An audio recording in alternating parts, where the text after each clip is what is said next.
Capítulo 10. Preciosa conversação.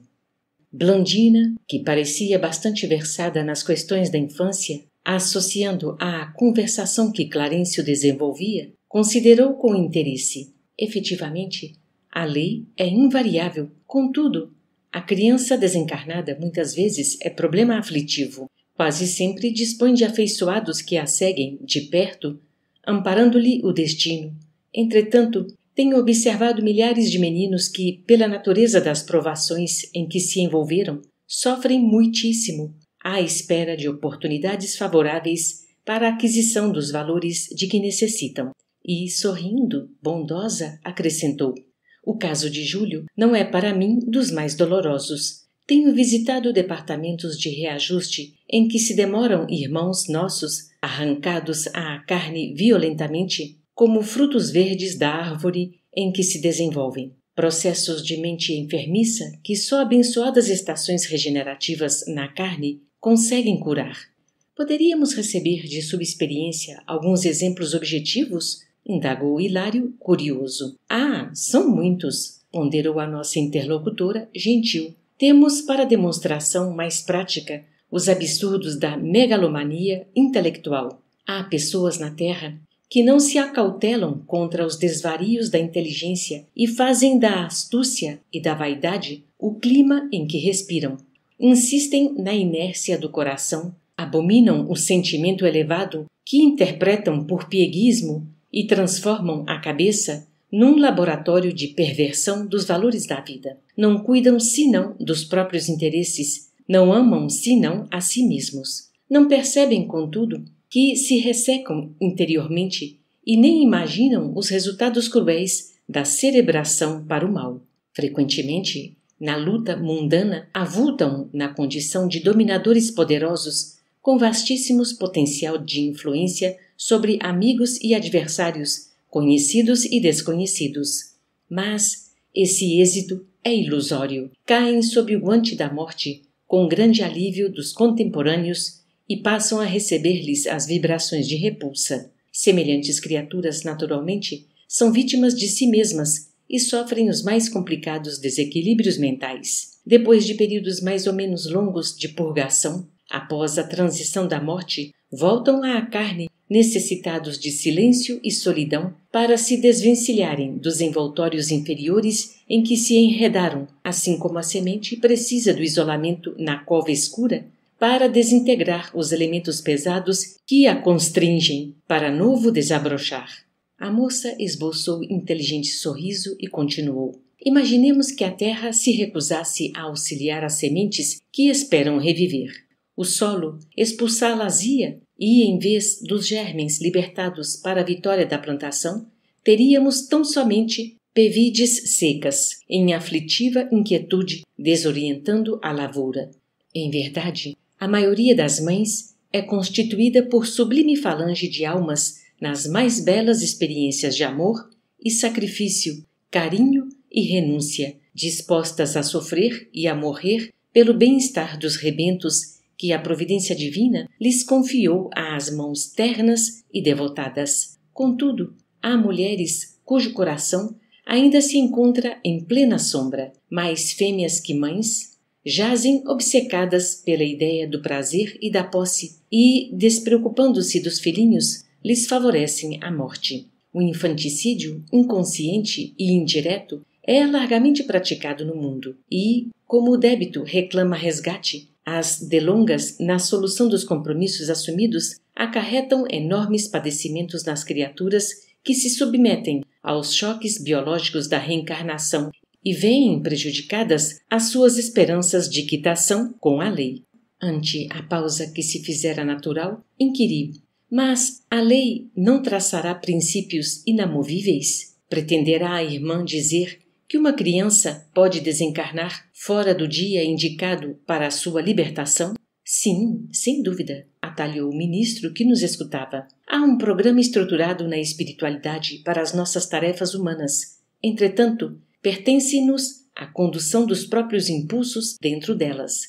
Em regra geral, multidões de criaturas cedo se afastam do veículo carnal, atendendo a serviços de socorro e sublimação, mas, em numerosas circunstâncias, a negligência e a irreflexão dos pais são responsáveis pelo fracasso dos filhinhos. Aqui, explicou Blandina, delicada, recebemos muitas solicitações de assistência a benefício de pequeninos ameaçados de frustração.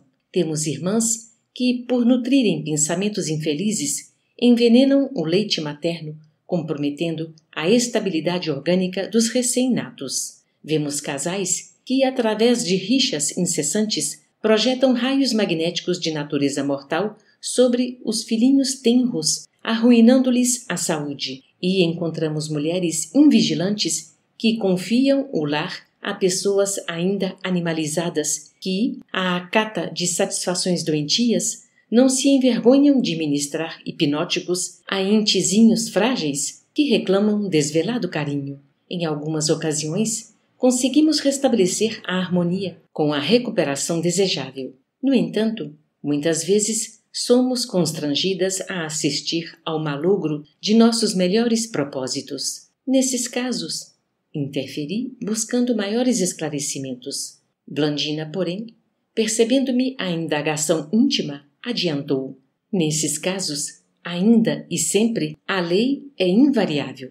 As provas e tarefas sofrem dilação no tempo, mas serão cumpridas afinal. Aquilo que não se realiza num século pode efetuar-se em outro. Nossa boa vontade e nossa aplicação aos desígnios divinos podem abreviar qualquer espécie de serviço. Quem persiste na direção do bem, mais cedo atinge a vitória. E, com o formoso sorriso que lhe bailava no semblante juvenil, acrescentou: não vale fugir às responsabilidades, porque o tempo é inflexível e porque o trabalho que nos compete não será transferido a ninguém.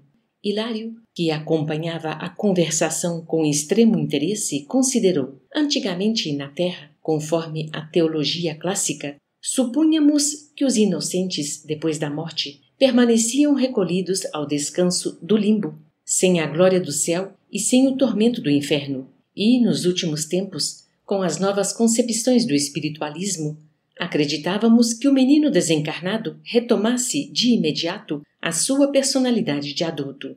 Em muitas situações é o que acontece, esclareceu Blandina, afetuosa. Quando o espírito já alcançou elevada classe evolutiva, assumindo o comando mental de si mesmo, adquire o poder de facilmente desprender-se das imposições da forma, superando as dificuldades da desencarnação prematura. Conhecemos grandes almas que renascem na Terra por brevíssimo prazo, simplesmente com o objetivo de acordar corações queridos para a aquisição de valores morais, recobrando, logo após o serviço levado a efeito, a respectiva apresentação que lhes era costumeira. Contudo, a grande maioria das crianças que desencarnam, o caminho não é o mesmo. Almas ainda encarceradas no automatismo inconsciente acham-se relativamente longe do autogoverno, jazem conduzidas pela natureza à maneira das criancinhas no colo maternal.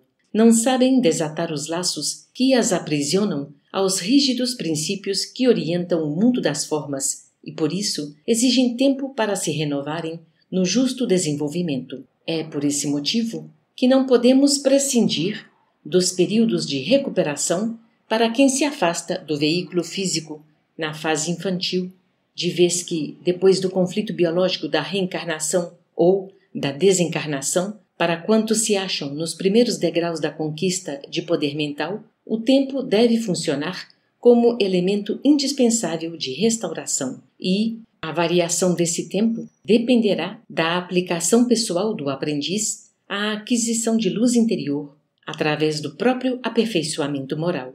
Encantávamos as exposições claras e simples de nossa interlocutora, cuja palavra tangia com tanta felicidade graves problemas da vida. Em suas fórmulas verbais singelas e acessíveis, penetrávamos inquietantes enigmas da puericultura.